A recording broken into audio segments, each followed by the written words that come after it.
Vice Mayor Dodong Inocando, why did you come up with this medical mission and outreach project din sa munisipyo sa Cabanglasan? Una sa tanan, no, akong pag-timbaya sa atong mga kaigsunan, no, mayong adlaw. Gabi na dyan sa kasugda sa mga kalihukan, Lions International, naging ni Atty. Mark Mandig, no, kay tungod niya, siya ginawa marami nga offer sa lungsod, no, tungod nga nakabisita siya sa Cabanglasan. Nalipay kay Dako nga kita mo yung munisipyo sa usa ka outreach program na ginagandaan sa mga Lions members, no. So kini siya na-realize suporta sa akong mayor, no, mga Dr. Consumer.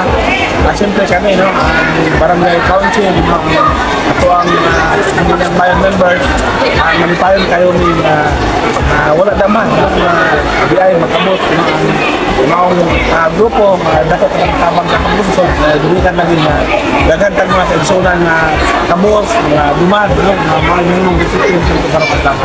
Unsa kay mahimong impact ani Vice Mayor aning medical mission and outreach program sa atong mga katawhan diri sa Barangay Iba?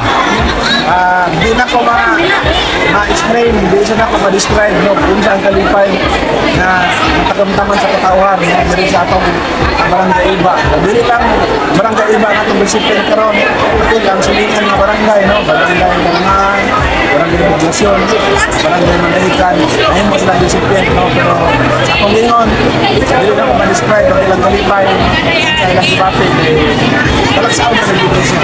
Okay. Dini sa itong munisipyo, Vice, unsa pa ba yung mga laing mga programa nato para sa katawhan? Sa pagkaroon, no, dagantag mga programa, naningkamot, no, atong social services, ato din ma-address sa katawhan, kay tungod ang lungsod lagi, usapon ta sa pobre nga lungsod, muna sa Bukidnon, muna malipay din kayo may nga na magtabang, gawa sa mo ang mga programa nga regular sa lungsod na among gihatag sa katawhan. Mensahe para sa mga katawhan sa munisipyo sa Cabanglasan, Vice?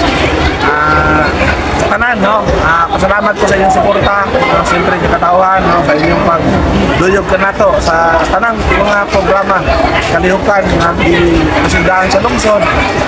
Karon, no, usan siya na bunga sa atong paningkamot na daghan tag mga kaigsunan na gusto magtabang sa lungsod. So sa tanan, no, niya sa Cabanglasan, sa katagi laming gayon, no, kaya amang ihatag ang tanan namong siya makaya aron makasundot siya kanila.